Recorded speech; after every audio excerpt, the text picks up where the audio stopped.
Assalamualaikum warahmatullahi wabarakatuh. Salam sejahtera untuk kita semua. Shalom, Om Swastiastu, Namo Buddhaya, salam kebajikan.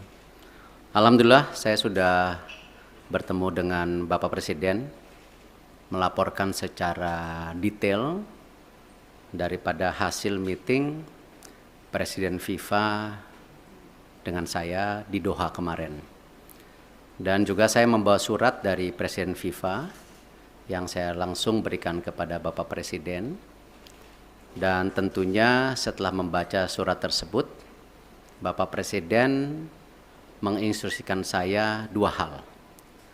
Satu, segera membuat peta biru transformasi sepak bola Indonesia yang seperti Bapak Presiden sudah sampaikan pada saat waktu itu ketika saya baru saja menjadi ketua PSSI bersama para exco yang hadir.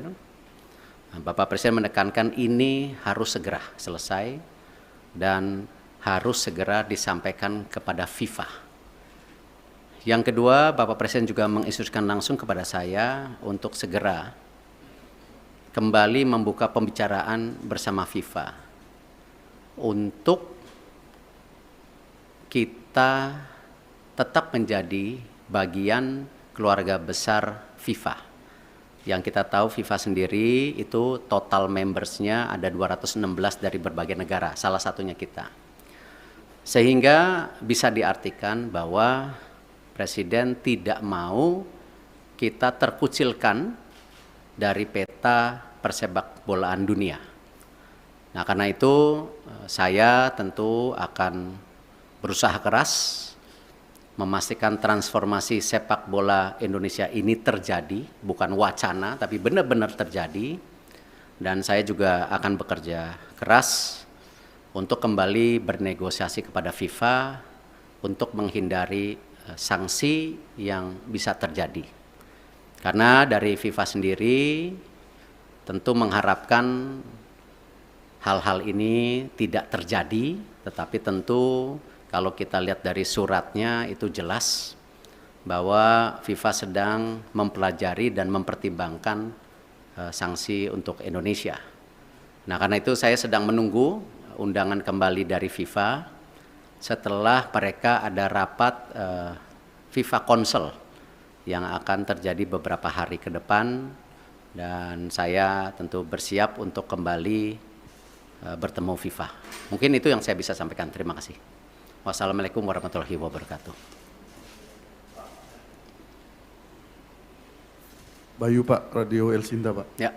Pak, dalam pertemuan tersebut yang menjadi titik berat FIFA untuk membatalkan di Indonesia, masyarakat mungkin sudah banyak tahu, tapi belum dari mulut Pak Erik sendiri. Ya. Apa Pak yang menjadi dasar utama pembatalan tersebut, dan nanti kira-kira sudah ada gambaran belum Pak? Sanksi apa yang nantinya akan diberikan oleh FIFA bagi sepak bola tercinta di tanah air ini? Iya, sanksi terberat tentu ini yang kita tidak harapkan kalau kita tidak bisa berikut kompetisi secara maksimal di seluruh dunia. Sebagai tim nasional ataupun sebagai klub, juga ini akan menjadi sebuah kemunduran buat sepak bola Indonesia, dan itu sebenarnya sudah pernah kita terjadi di tahun 2015 waktu itu. Yang kebetulan juga saya bukan siapa-siapa saat itu, saya bukan menteri, bukan pengurus PSSI. Bapak Presiden meminta untuk saya juga bisa melobi waktu itu ke FIFA dan dicabut di tahun 2016 kalau tidak salah. Nah, tentu itu yang terberat di mana kita menjadi menyendiri. Jadi kita melakukan pertandingan, pembinaan wasit, usia muda, tetapi tidak ada tentu ke depannya ya cuman ya ibarat ya kita di Indonesia saja gitu. Dan saya rasa itu yang tidak kita harapkan, karena apalagi mata pencarian di sepak bola ini kan tidak bisa sekonyong-konyong hanya dilihat oh ini dan itu, tetapi turunannya banyak sekali yang namanya industri olahraga sepak bola gitu. Yang kedua tentu ya kembali, FIFA ini kan otoritas tertinggi sepak bola di dunia. Tentu dengan segala keberatan-keberatan yang sudah ya disampaikan itu, nah tentu ya FIFA melihat ini sebuah, ya kalau dibilang sebuah intervensi, ya kan lihat kalau banyak sekali FIFA itu menghukum ketika ada intervensi government gitu. Tetapi di sini juga kan bentuknya intervensi. Dan di dalam tentu host kontrak sebagai negara dan host city kontrak ya yang ditanda tangan itu kita menjamin keamanan salah satunya. Nah, tentu ini yang mungkin menjadi pertimbangan FIFA juga ya. Kalau kita lihat mengenai fasilitas, saya rasa ya FIFA sudah bicara lapangan yang sebelumnya belum siap. Terima kasih pemerintah pusat benar-benar mempersiapkan lapangan itu dan sehingga bisa qualified, lolos semuanya lapangan. Nah, tentu pertimbangan-pertimbangan ini yang memang menjadi hal bagaimana FIFA. Khusus untuk sanksi tentu juga ada sanksi ringan ya seperti administrasi atau pergantian apa saya belum tahu lah. Cuman yang penting jangan yang sangat berat lah karena ini salah satu saya rasa saya nggak baca suratnya Presiden FIFA kepada Bapak Presiden, mungkin ya salah satunya Presiden FIFA mempertanyakan ini transformasi sepak bola Indonesia serius atau tidak. Makanya Presiden langsung menginstruksikan saya segera menyelesaikan peta biru sepak bola Indonesia untuk disampaikan di FIFA. Mungkin ada kaitannya dengan surat tersebut. Saya nggak dapat soalnya isi suratnya gitu.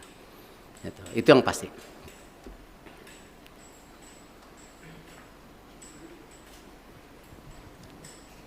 Terima kasih Pak. Saya Anto dari Harian Kompas Pak.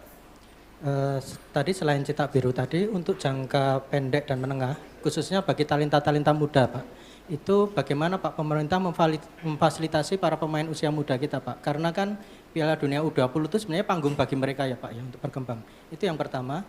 Kemudian yang terkait yang kedua tadi Pak soal Indonesia supaya tidak terkucilkan oleh FIFA. Israel kan juga anggota dari FIFA Pak. Sementara Indonesia ada rencana bidding Piala Dunia 2034 ya Pak. Itu gimana Pak kelanjutannya? Karena presidennya udah ada di sini Pak. Kalau ini tidak dibenahi sikap tegas kita terhadap memposisikan Israel itu nanti akan terulang lagi kayak ini Pak. Terima kasih Pak Erick. Ya, saya rasa hari ini kita jangan berpikir terlalu jauh dengan mimpi-mimpi 2034 ada Piala Dunia, ada Olimpiade yang kemarin juga di G20 disampaikan antara Presiden IOC Thomas Bach dan Indonesia. Saya rasa mungkin dengan berat hati ya kita bicara penyelesaian ini dulu. Karena itu sesuatu yang saya rasa belum menjadi sebuah hal yang prioritas hari ini. Gitu.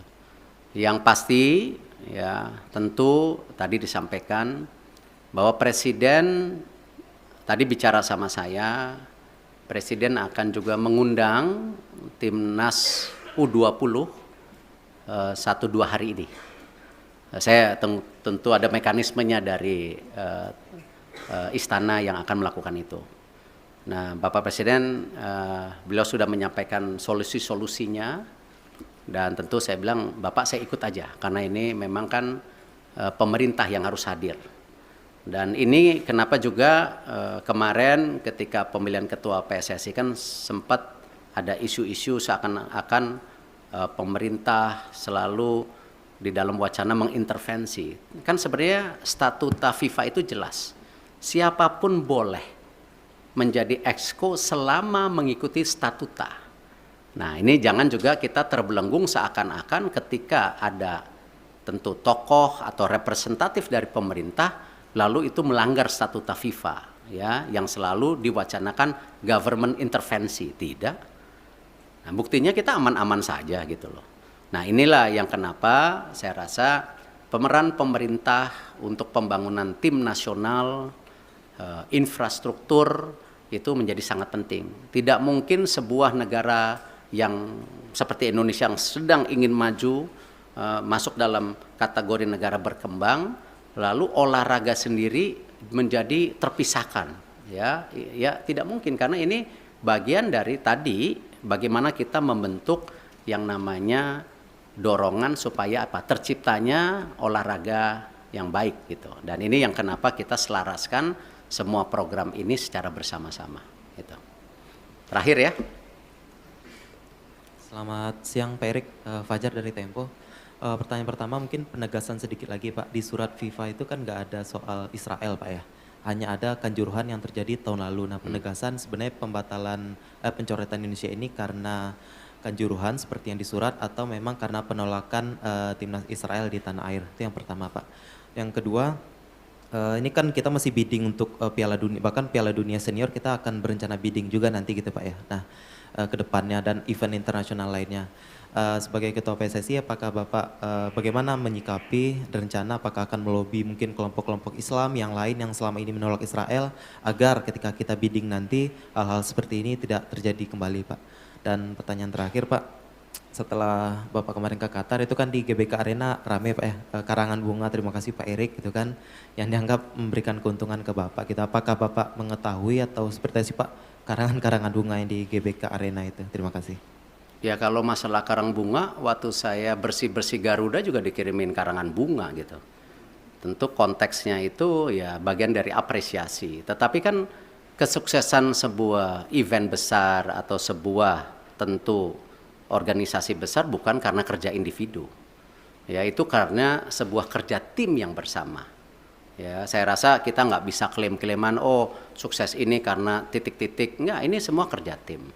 Nah karena itu kalau kita bicara mengenai event ke depan, tadi saya sudah sampaikan. Kita fokus ke sanksi dulu hari ini. Ya, Bapak Presiden jelas, jangan sampai disanksi.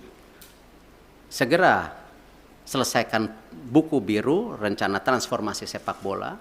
Bahkan kalau bisa Bapak Presiden waktu itu sudah sampaikan sampai 2045. Target kita apa sih? Sebagai negara yang ekonominya akan terus tumbuh, ya. Cita-citanya nomor 4, nomor 5 terbesar di dunia dengan jumlah penduduk yang 280 juta, 55% anak muda. Ini tujuannya apa transformasi ini? Apakah tetap jago kandang atau memang ada prestasi lainnya di luar negeri? Nah itulah yang kenapa Bapak Presiden mendorong ini sebagai bahan untuk bernegosiasi dengan FIFA. Supaya tadi sanksinya ada. Tetapi jangan yang terberat. Nah itu pun apa? Nggak tahu. Apakah administrasi? Apakah apa? Saya nggak tahu. Kita lihat. Tetapi jangan yang sama 2015 gitu.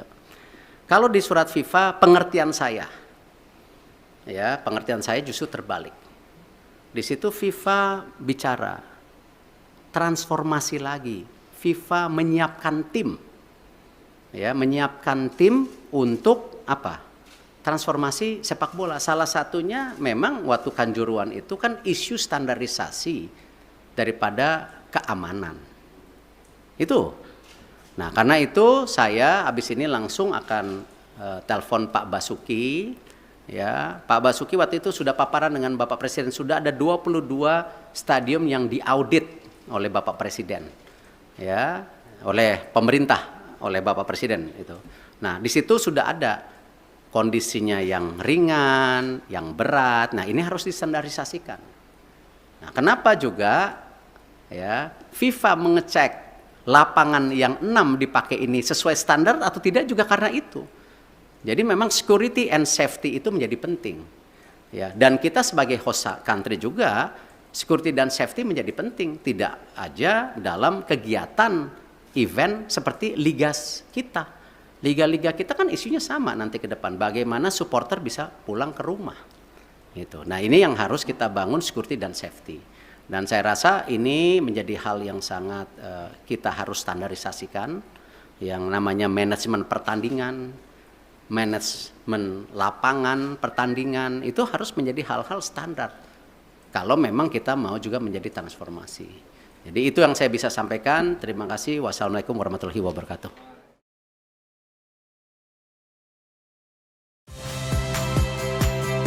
Saya Magister Tarigan. Saksikan program-program Kompas TV melalui siaran digital, pay TV, dan media streaming lainnya. Kompas TV, independen, terpercaya.